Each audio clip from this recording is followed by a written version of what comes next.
welcome to the Common Bridge. This is a very special YouTube episode that we're creating today. And I'm surrounded by friends. We have our producer of the Common Bridge, Brian Kruger, who's also a filmmaker. Bryant McBride, who is a extensive marketing genius and worked for the NHL, is also a film producer. And for those of you that don't recognize him, a very famous actor with us, Antoine McKay. You've probably seen him from Second City, from South Side, from Empire, from Patriot, and other film and television. So welcome, friends. Hey, thanks for having us. Great to be here. Great to be here. Yeah, so what I wanted to share with the audience today is that there's some commonality here. I want to talk about how I first met Brian Kruger. It was many years ago. Brian came looking for support for a documentary that he made entitled Black and Blue. And it's a story of Gerald Ford and Willis Ward and his experience in the 1934 football game in Ann Arbor, and what led to the establishment of what became Black History Month after Gerald Ford became president.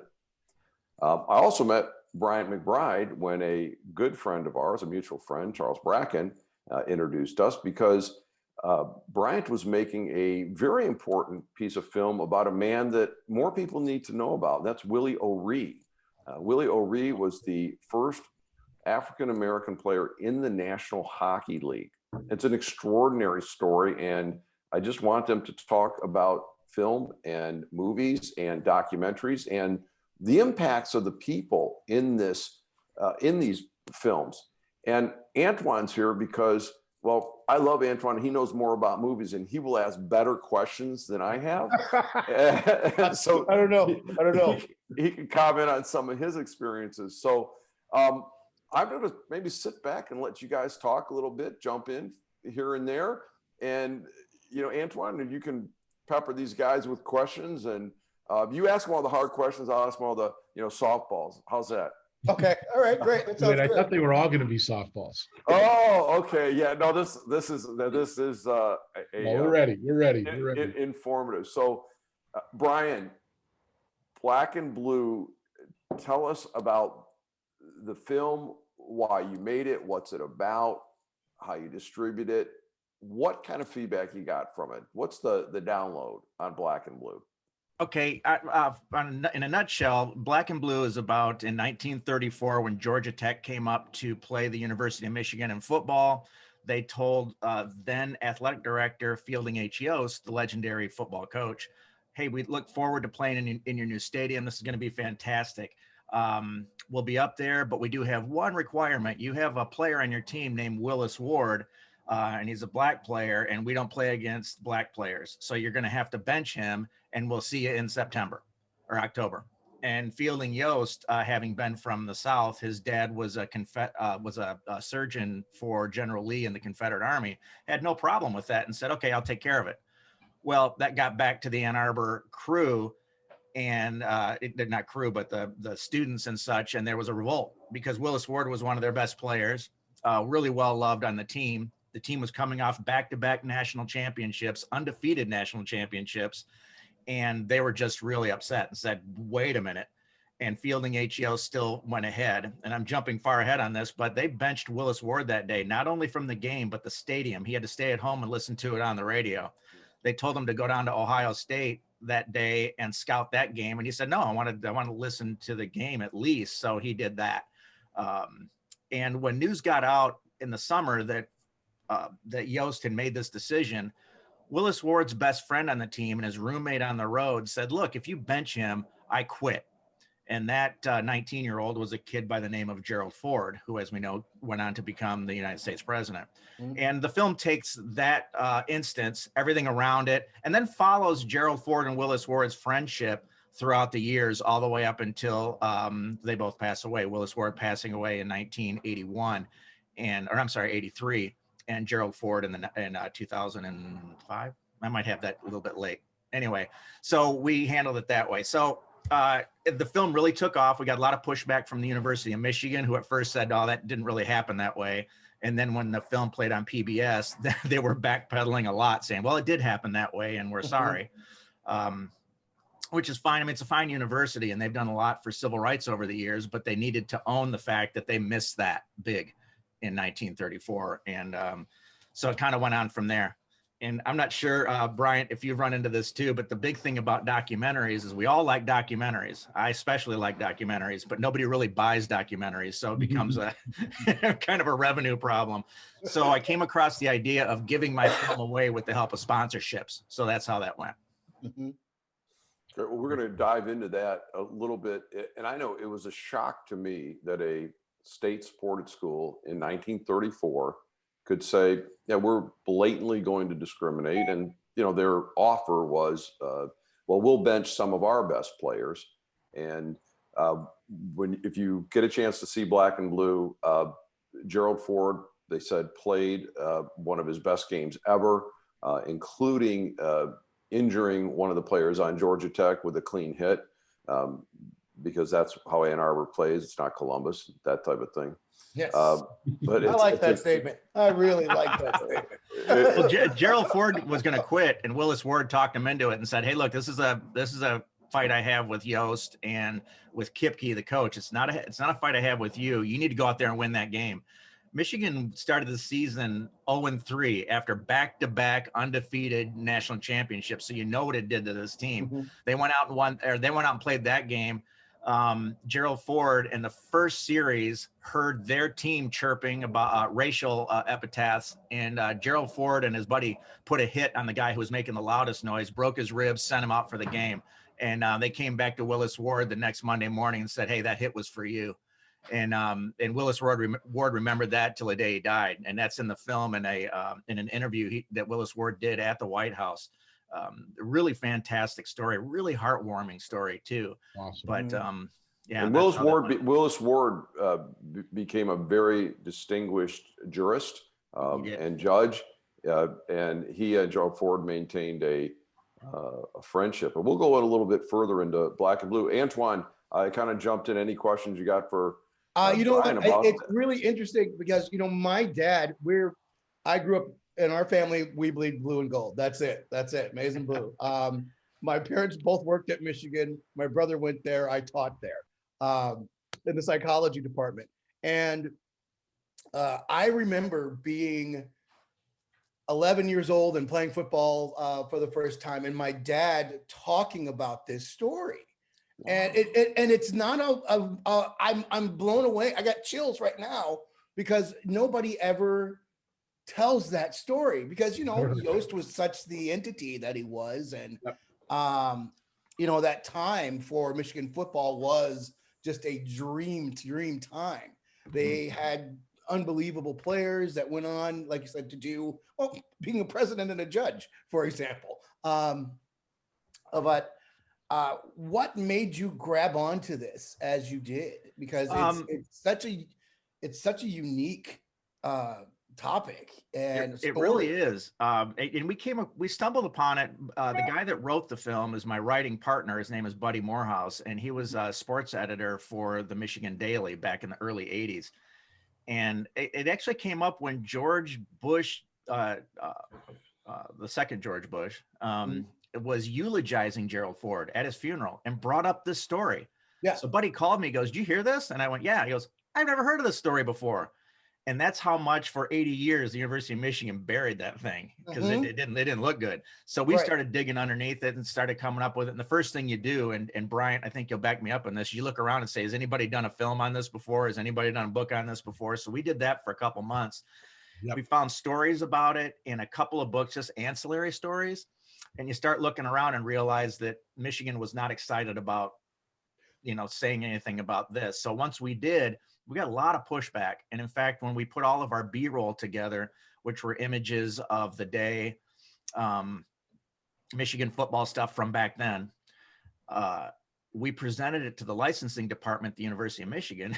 They said, "Okay, well, you know, this is the price tag of licensing these images." And it was something in the neighborhood of $88,000 88,000, 120,000 or something like that, just on licensing. And we were just, oh my gosh, and we knew a little bit better because we came out of the publishing world. So we went up to the Bentley library and told them the same thing and said, hey, look, we want to use these for a documentary and we're going to sell the documentary. And they stamped it and said, great, have fun. Right. It was just a money grab from the athletic department. But I told that story at NYU in New York at the film school, Tisch, and the kids were like appalled. But I used to laugh at that story. And then I thought, if Buddy and I would have been 17 or 18 years old, we'd have walked out of there and said, well, these are too expensive. We can't make these. And that's unfortunate because we wouldn't have thought to go to the Bentley and ask them, and they just stamped it, So it was that the first swing was first pay us, secondly, don't do the film. But once it came out, and I'll be very clear about this, the University of Michigan embraced it. There's a big story about a Willis Ward Day that we had done at the stadium. They pushed against that big time too, but we finally had that done, and we had the Willis Ward Lounge set up at the Michigan Union. Now it's the biggest lounge at the new renovated Union is now the Willis Ward Lounge. It's beautiful, and it's the only thing on campus that's named for Willis Ward. So we got that. So we're kind of proud about that. That's great. Over on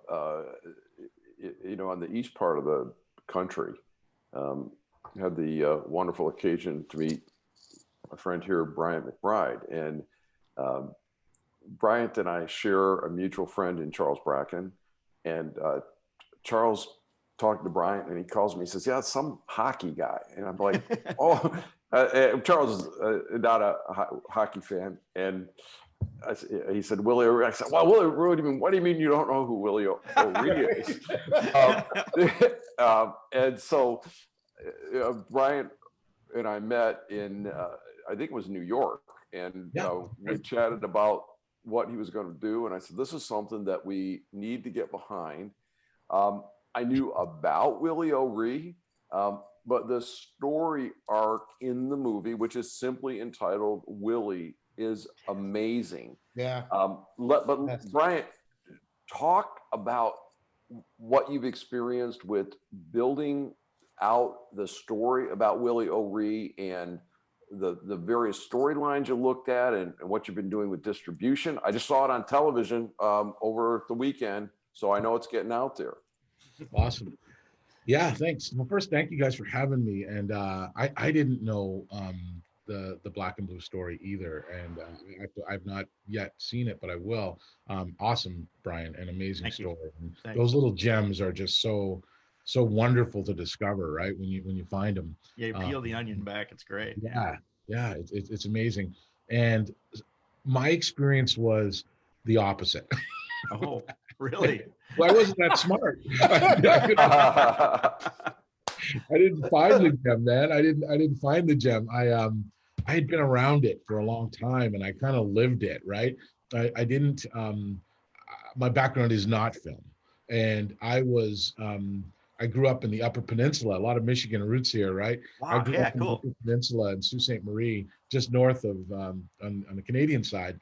And they don't let you leave there unless you can play hockey. And I'm a hockey player from Sault Ste. Marie, and so lucky enough to go to a bunch of good schools. I won't do the whole thing, but I ended up at the NHL. I was Gary Bettman's 7th hire, and I was hired as vice president of business development in '91. And I just, my parents really instilled in us. They drove it home that, quite simply, if you're not part of the solution, you're part of the problem. And that really stayed with me. And so I looked around. I was the first Black executive at the NHL. That was jarring. I didn't realize I was until I got there. And then I was like, oh my God. And then here I was in a spot to do something about it. And I knew who Willie O'Ree was growing up. I discovered him when I was 10 years old in my library. School library, and I was angry because I wanted to be the first Black hockey player. I was upset with him from the time I was 10 to 12 years of age. And I got older. And then when I got to the league, I just said I gotta do something about this. I gotta find, we started to meet with the different programs, the Jack Adams program in Detroit, Harlem, Mariucci, Inner City, and it was just start to provide opportunity and windows for kids to get access to the game. That was where this whole thing came from. in its earliest form. And I got a great supporter very early on from the commissioner, from Gary Bettman, right? He gets beaten up a lot for a lot of things, but he has been, solid in his support. Now, could he do more? Yeah. Could everyone do more? Yes. Right. So he's kind of in that bucket where I'm constantly pushing him to this day. I'll text him and say, send him something amazing, and he'll send me back a quote from Isabel Wilkerson's Cast or The Warmth of Other Suns, because I've given them to him and said, you got to read this, and he does. So we've had that support from very early on, and then I went out, and it's depicted in the movie. I went out and I found Willie. It was pre-Google. That's how long ago this was, and I got friends at the FBI to help me find him, and I met him, and that's when it really started to rev. I just, again, this, I guess, is the gem of the story. It's Willie. There is no one more humble, earnest, and gracious on the planet than Willie O'Ree. This is a gentleman's gentleman, just raised in New Brunswick by a community, mostly white people, which is a thread that I'm going to come back to.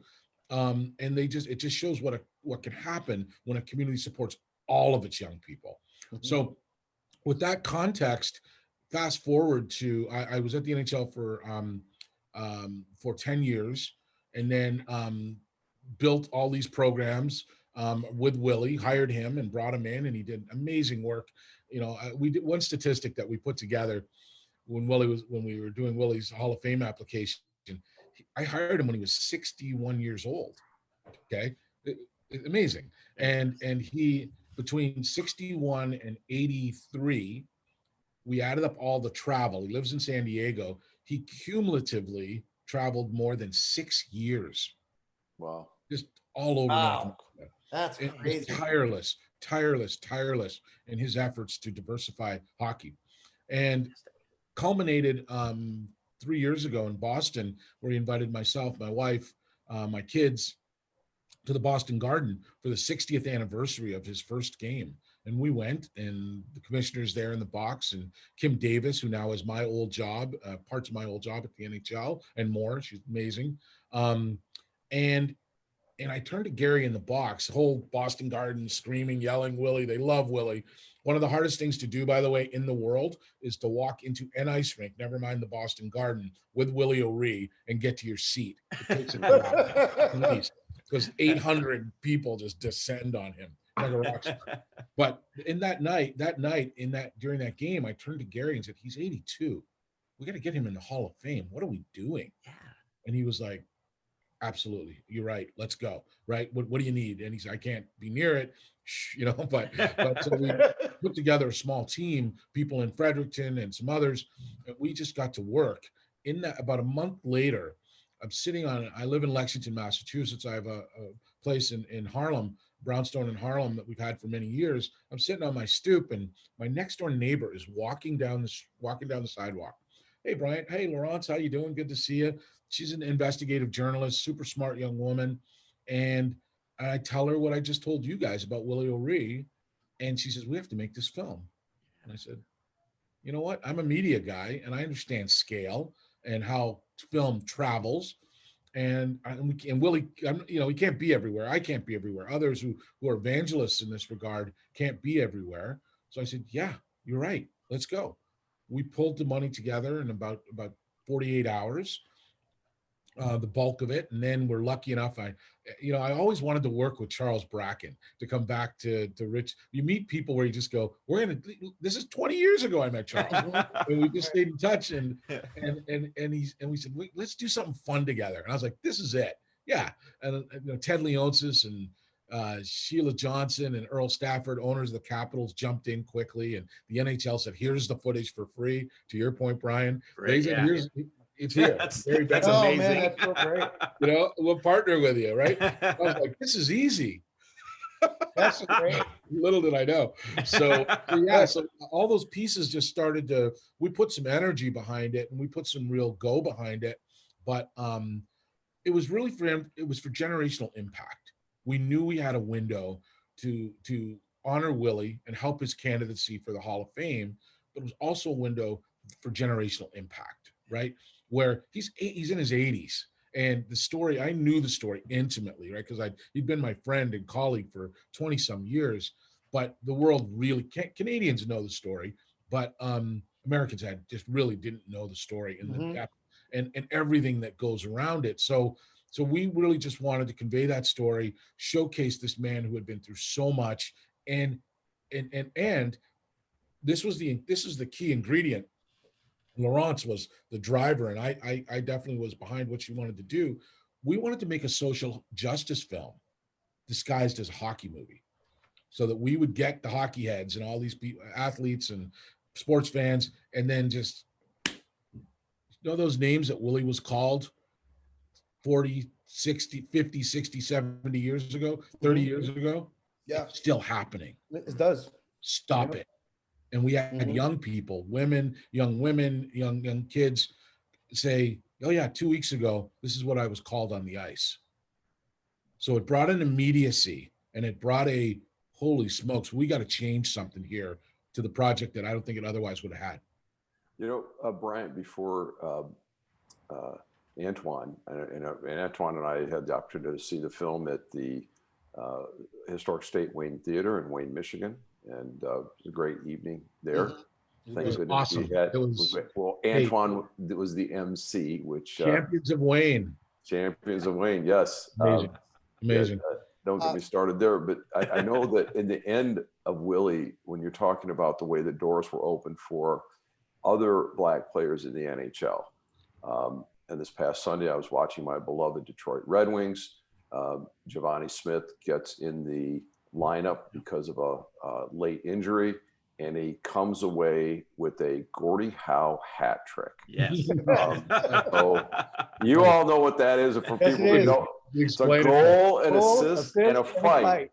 Yeah, exactly. And it took me right to the movie that Willie O'Ree opened that up. But Antoine, you saw the story arcs. You're a man that understands film and media.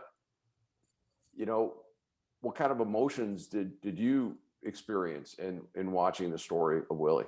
What it was, and by the way, Brian, I really loved Willie because, well, I got a wife out of that night, so I just want to let you know. Thank you so much. You in the evening. That's the I best. came home with the same one I've had for so. That's the best residual I've ever heard. Right, yeah. I ran into the girl I went to homecoming with from high school, and we just got married this past July. So congratulations, man. That's great. Yes. That's awesome. Yeah, that was great. Great night, Brian. That's all I got. But I loved the movie so much because it did have that social justice aspect to it. And a lot of people don't know that the inside of that game, of the game, period.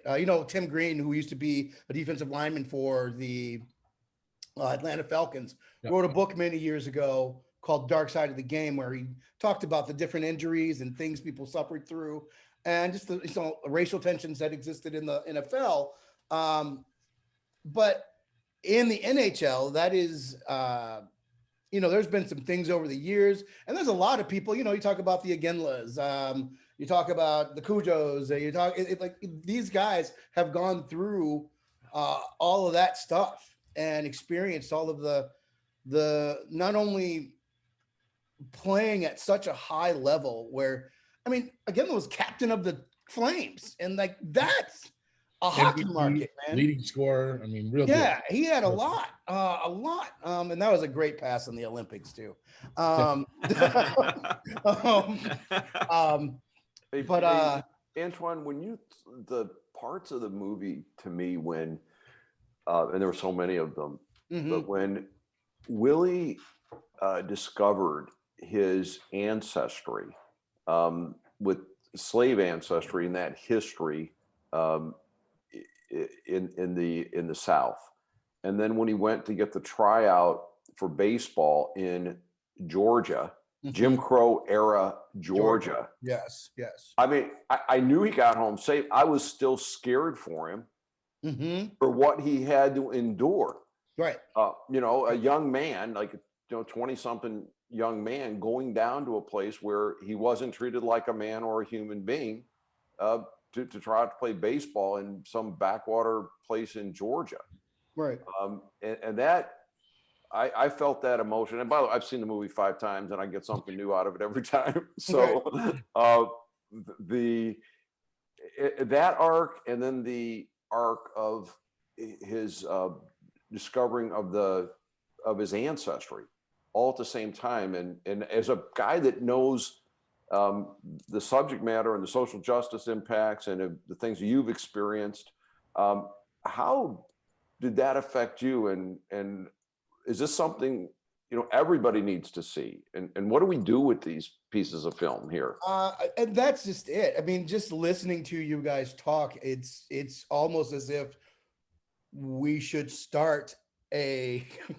collectively start a group where we seek out those stories of social justice or injustice and the racial tensions that existed for athletes over the years, just to find these gems and to tell these stories, because these are 2 of the great stories, 2 wonderful stories, but how many more didn't have the opportunity to be heard that are just lying dormant? And they're both such powerful films in that aspect, because what I love the most, honestly, and this is my thesis statement for it, it humanizes everyone. And some people dismiss that in this world. And it's really beautiful that you guys captured those things and made people real, and with emotions, with love, with family, with ancestry, with history. We all those things are a part of everybody's lives, and you guys humanized it, and it was beautiful. I want to pick up on that point just for a second, because it was punctuated in this way. Laurence called me one night and she said, I found Willie's great-great-grandfather. I was like, what are you talking about? Kind of thing. She dug into the archives and she figured out, and Willie didn't know the history. The family didn't know the history. She found Paris O'Ree. Paris, and it wasn't O'Ree, O''R''E', it's Horry, Horry, but it was French Huguenot and it was pronounced O'Ree. Okay. So today in South Carolina, you can go to Horry County, and there's the Confederate monuments, and the county's named after the slave owner that Willie's family was owned by. I mean, it's just like, whoa, mind bending, right?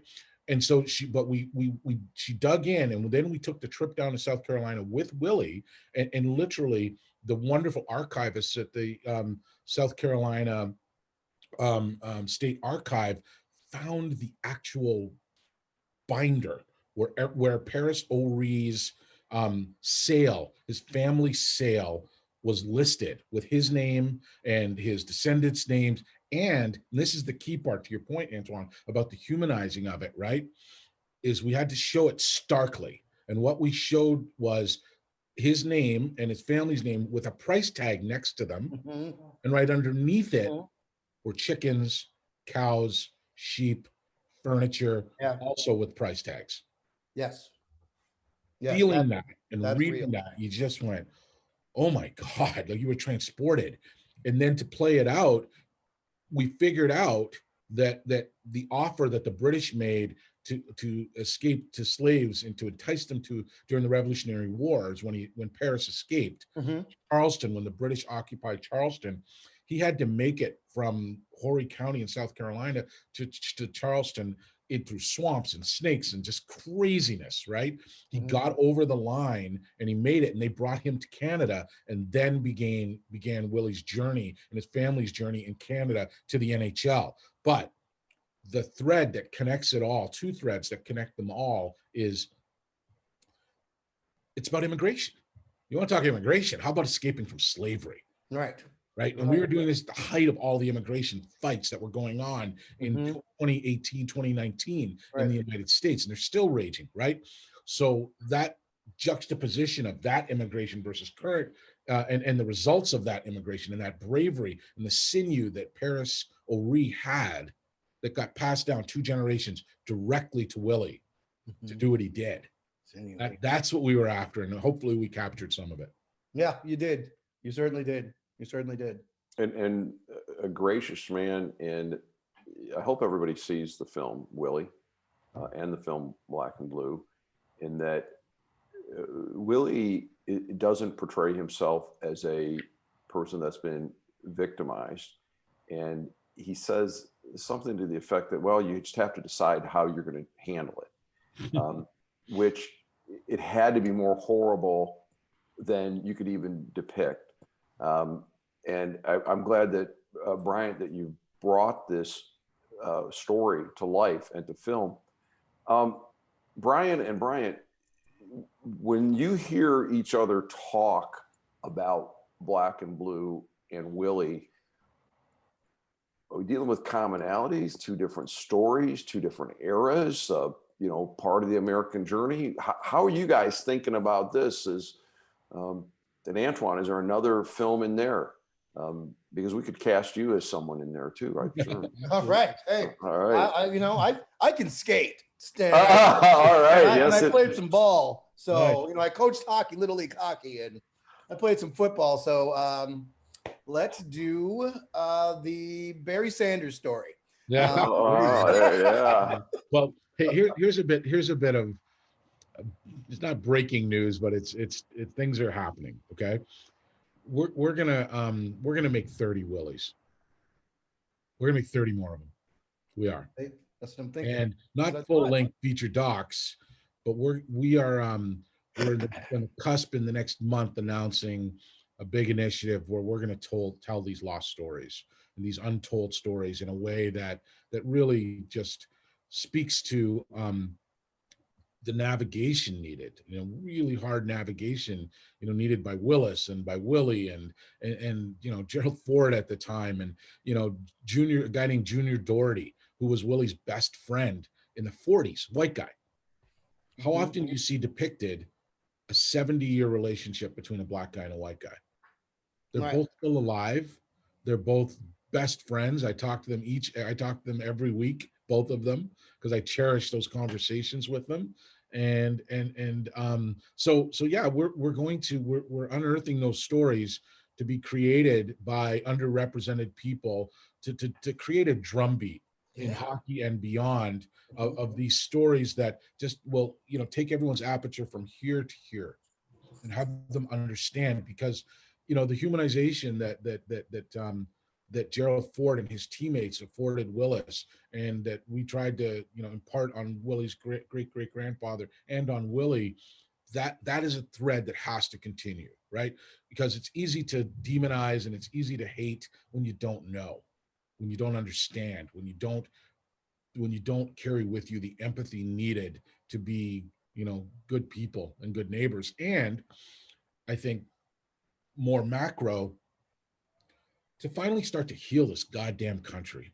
We haven't talked about, unlike Rwanda, unlike Canada, unlike South Africa, and unlike Germany, we've never really had and done with intent peace and reconciliation, truth and reconciliation in this country. The greatest wound ever we've never addressed. We keep pushing it under the rug. Right? And if January 6th doesn't ignite that fire, people carrying Confederate flags through the Capitol in the middle of an insurrection, and this isn't the first time it's happened, we got to dig in and we got to know the history.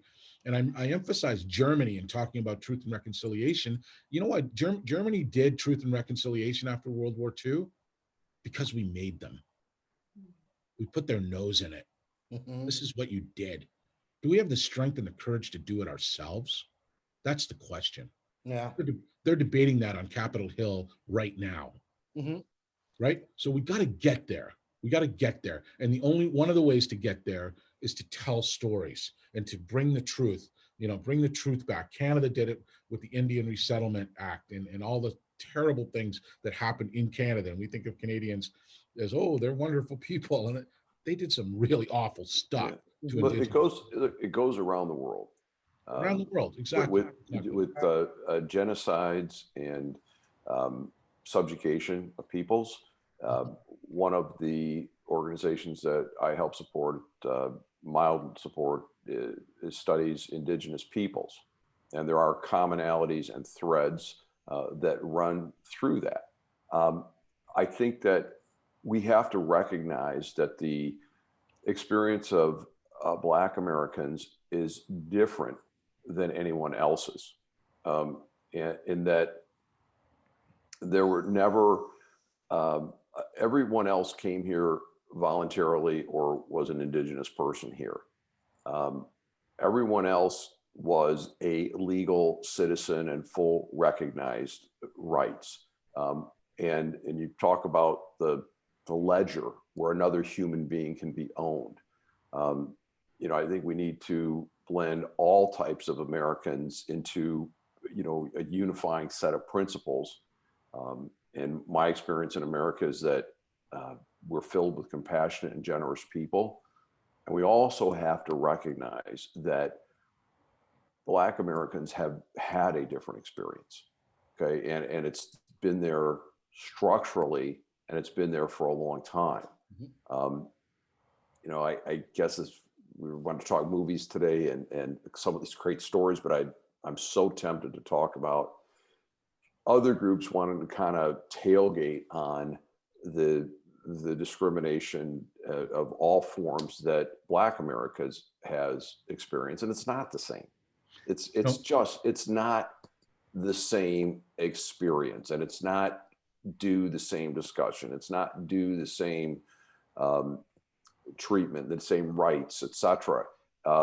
This is a complete unique thing, but I think if we don't get it out and find a way to discuss it, 100 years from now, our great grandchildren are going to still be dealing with the matter. Right. It's the reason we made the film, frankly. Just real quick, and I want to add one quick thing to that. Don't want to monopolize the conversation, but I think it's important in making. And Brian, I want to hear about your parallel experience. I learned a lot personally making this film, right? Yep. And you start to connect dots, and I did a deep dive, right? I've been a social justice warrior for 30 years. I've been doing this. I came to the NHL, wasn't my job description. We have to do this, right? That kind of fire and fervor to it. That said, I really hadn't done a deep dive. I was lucky enough to go to some good schools and, get a great education and all of that. But I read, in this order, I read The Warmth of Other Suns by Isabel Wilkerson, The New Jim Crow by Michelle Alexander, Just Mercy by Brian Stevenson. I'm missing one, but it'll come to me. And I read Cast recently. That is a 360, in 5 books. That is a 360 of the Black experience, and I just can't say it any way differently than this. The insidious intent with which this was done. It's mind-boggling. I had to put the books down at points, and that was directly influenced and pushed into this film because we wanted to hit those points hard when we hit them. Those were the body checks in my hockey movie, right? Yeah. That allowed people to just go, oh, that shook them a little bit, right? This wonderful guy experiencing this awful stuff, that dissonance. We wanted people to feel it and feel, the empathy for him of what he had to do and how he overcame. And it ends in triumph, obviously. You guys have seen it. But we wanted people to experience that so that, again, humanization, they felt it. They felt it in their bellies, right? That's when I think film is the most effective, is when people feel it in their bellies.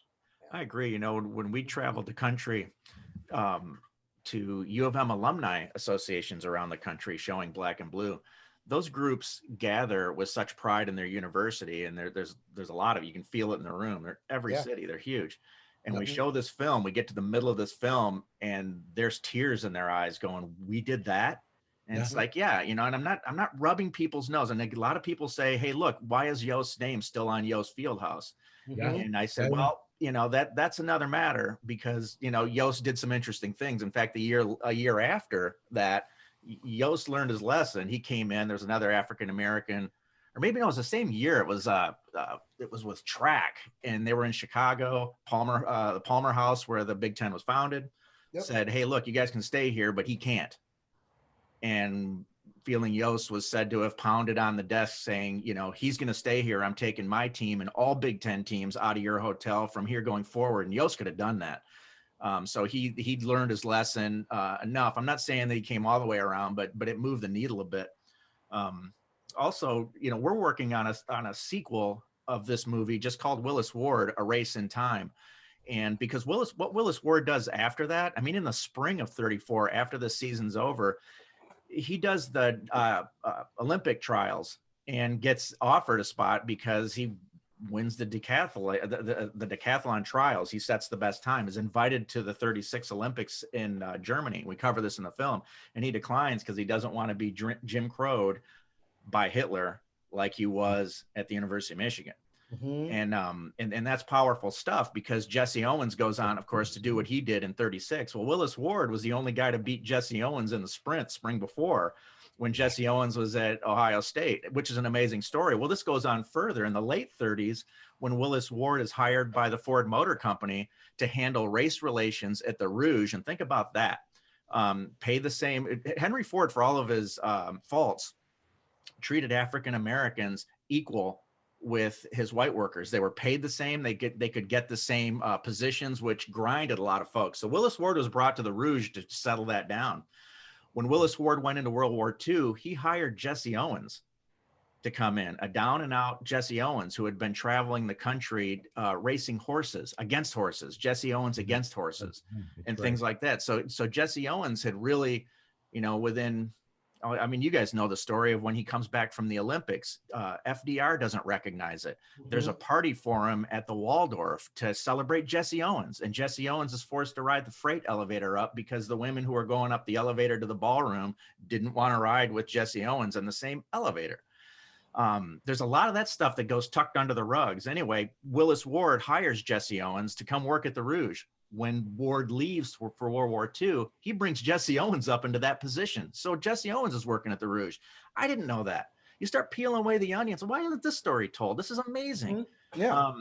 So anyway, yeah. I'd like to see that the more about Ford. I didn't know that story about paying equal wages, because look, we grew up there. We had Dearborn, which did not allow Black people to enter their city. Inkster, which was nearly 100% Black. And then the South Dearborn, where the folks from the Middle East, and a lot of people claim that was racism by Henry Ford, of segregating the population. So you can work together, but can't live in the same community. Yeah, I'm not gonna toot Henry Ford's horn because he had a lot of trouble with Jews and such too. Right. But what he did with the African Americans is amazing. And Willis Ward used to travel with Ford into the South to give lectures and such. Henry Ford thought the world of Willis Ward, and it had a lot to do with his relationship with Harry Bennett too. We want to cover that, but we're just kind of putting this thing together because we think that story is amazing. Because of course, Willis Ward goes on to be the first African-American probate judge in Wayne County, settles the Dodge estate later on. I mean, he's a hitter. And Rich and I are both part of the Detroit Athletic Club. Willis Ward was down there, and everybody knew Willis Ward. This great guy, this jovial, fun guy that tell great stories, big booming voice, and he had that history, but he never talked about that incident. You know what's interesting about that? In parallel in the hockey world, Ford and you mentioned Ford and the other example you just used is just escaping me real quick, but the complexities of it, right? Yost, they're just not. Nothing is simple, right? Right. Case in point is one of Willie's heroes, a guy named Herb Carnegie, amazing guy who I knew. He died in his 90s, but when about 8 years ago, I met him, and he and this guy, he played in the 40s, and he was one of Willie's heroes. He was on the Quebec Aces, and he was one of the best 5 hockey players in the world. Wow. One of his young proteges was Jean Beliveau, Oh, wow. who said he was Just one of the passed best away hockey last players. year, right? Yep. Beliveau just passed away. Yeah. Who said he was one of the best 5 players he'd ever played with, right? So Herb in the 40s went to try out for the Maple Leafs, and the general manager at the time was a guy named Conn Smythe. Oh, man. Yeah. Crazy, Oh, right? man. And How so, about that? How so about that? he What? tries out, Right. this is the punchline. He tries out for the Leafs. He's the best player on the ice, and Conn Smythe tells him in a room full of reporters afterwards, I'd pay anyone $10,000 to paint him white. Oh, man. He never played a game in the NHL. He told me that Jeez. story in his 70s, and he cried his eyes out like a Horrible. kid, right? It stayed with him forever.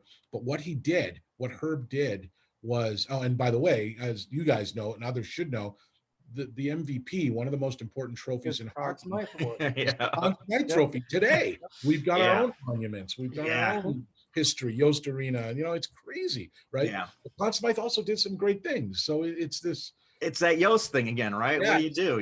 I got an email from a guy a few months ago, and I'd said something on the radio about Yost, and maybe they would change the name of Yost Fieldhouse. And man, this guy lit me up, and he said, "Hey, don't take Yost's name off there. What did Willis Ward ever have to do with hockey?" And I said, "Hang on.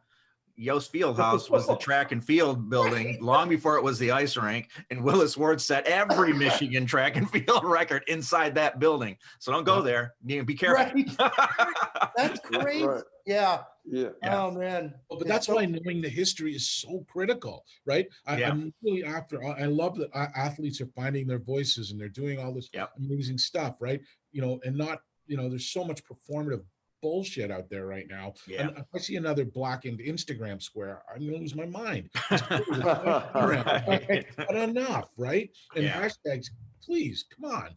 Know the history, do the deep dive, understand the 360 perspective of why these films are being made, what you can add to the conversation, and how you can humanize the conversation with a whole bunch of people who need that right now.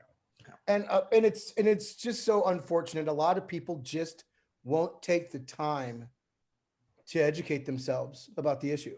And That's right. It's the hard part. I'm crestfallen by it, because it's all right there. You can just, this isn't the time where most of us in this conversation were using microfiche at one point in our life. That's right. So Nobody the knows information- anybody's birthdays. Antoine. right. Only rich. But the information is out there, and Yeah. it's not like it's not at our fingertips. And I know there are different things that people might be deterred by, whatever, but it's there. Yeah. Yeah, and to both of your points there, and if I may, that the risk of a caricature is vast. Yeah. Okay, that you could take any Devastating. historical figure Devastating. and make Fielding H. Yost a caricature of a Southern racist coming to Michigan to perpetuate racism. Okay, you could do that but the times they lived in and what happened, during their time. And that's a thing that we need to confront the issue. All right. Yes. You go to Ferris State University, there's a museum of Jim Crow memorabilia. It's an And I've astonishing talked about place. it on my Yeah. podcast. We put the link up That's up very there. cool. Yeah. In my lifetime, we had to pass the Civil Rights Act. Dogs were set on human beings trying to just say, treat me like a human being. Okay.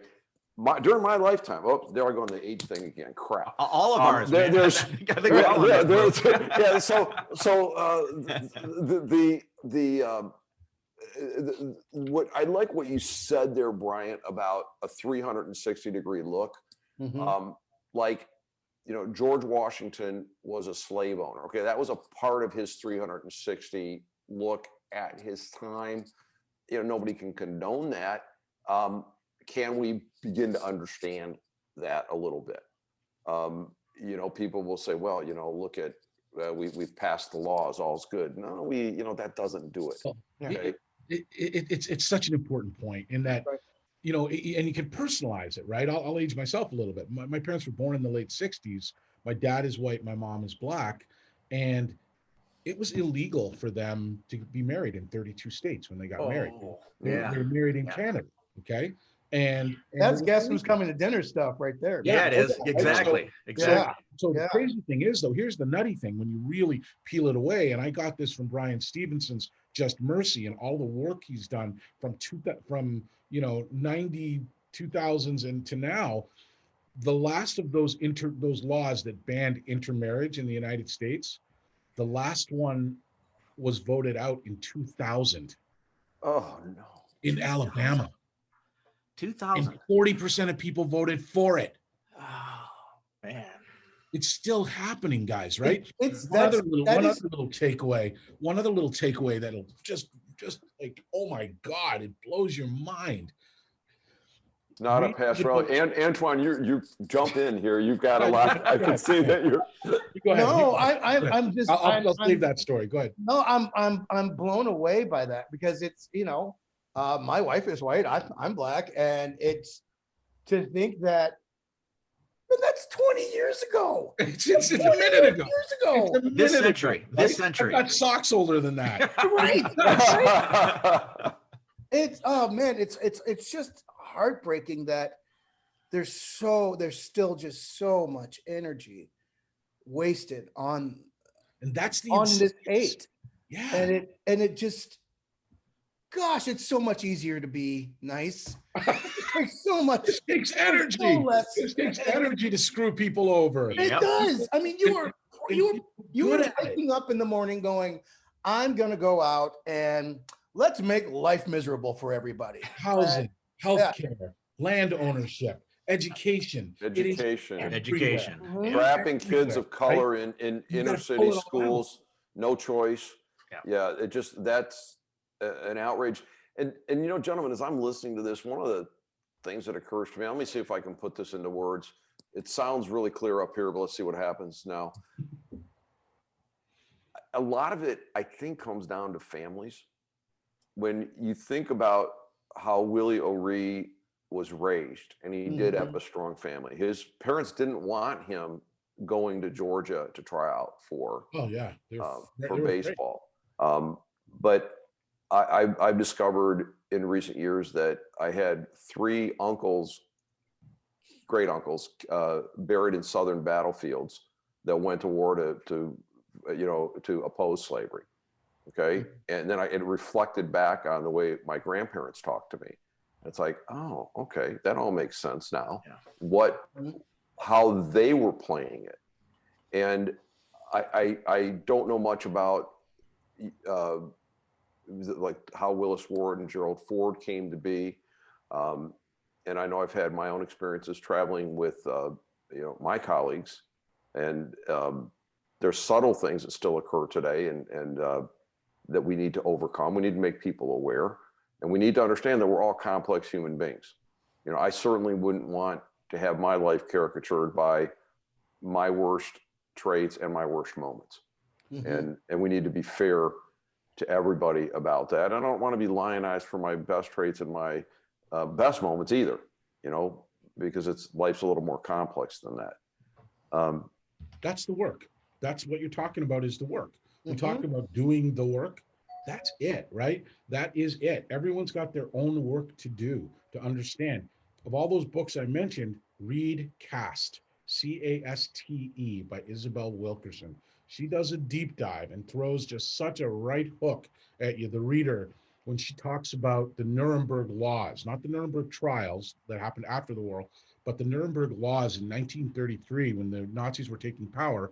And they sat down and they recorded this. She got all of the primary, records firsthand, and she recorded their conversations about what they were going to do with their Jewish problem.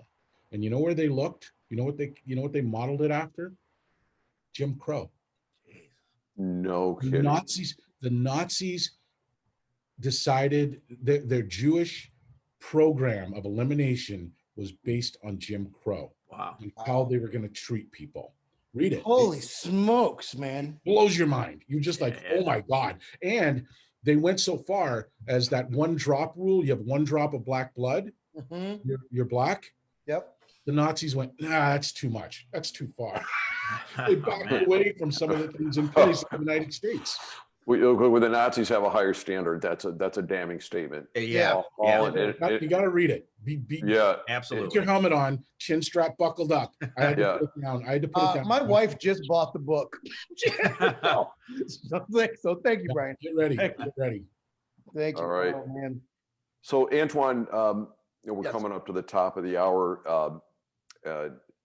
You're an artist. You've experienced a lot. You've made your living expressing things. Do a fabulous job at it too. Thank by you. the way, as I tell everybody, I personally don't know anybody that has more facial expressions on command than you have. It's an amazing talent. I didn't get out much as a child. Richard.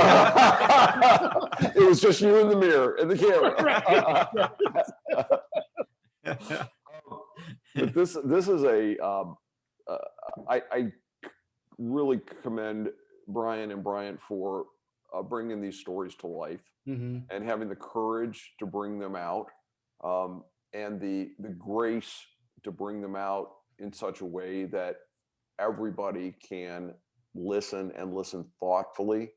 And what I really do feel both of you are doing is you're trying to bridge through understanding.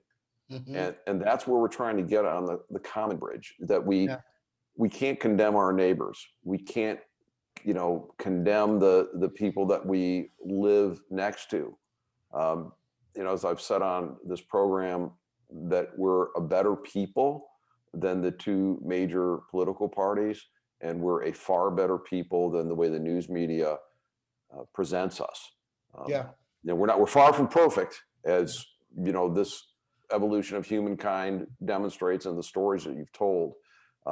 So again, I appreciate you guys doing that and being willing to come here and talk about this. Again, as I said at the beginning of the program, I'm here with friends today, having discussions, and I hope that other groups of friends can do the same thing, where there's so much more we can and will be talking about. So Antoine, can you bring us home here and maybe kind of wrap us up, please? Well, I think you make a very good point. And you all have disclosed some beautiful things today. And the thing that I truly walk away from this is that we're all in this. We all stink, man. We're all in this, and we all got our shortcomings, and we all have to continuously challenge ourselves in every capacity just to be better every day. And as an actor, my brother's an actor in New York, and when I was coming up, he sat me down one day and said, and this applies to your life, Antoine, what is that one thing that you're doing every day to make you a better actor? And what is that one thing you're doing every day to make yourself a better human? And that sits with me it haunts me often. But I think that's a question that we should ask ourselves. And it's really awesome that Brian and Bryant and yourself, Richard, are opening up that dialogue. So guys, it's an honor to sit with you and have this conversation. And thank you for letting me be a part of it. Thank you for that beautiful summation. Friends, gentlemen, thanks so much. Thanks, Rich. Such a pleasure. Thank you for watching Richard Helppie's Common Bridge. Please click the subscribe button below. Also, tune into our podcast, Richard Helppie's Common Bridge, on Apple, iHeart, Amazon, and others. Also, be sure to visit us online at richardhelppie.com.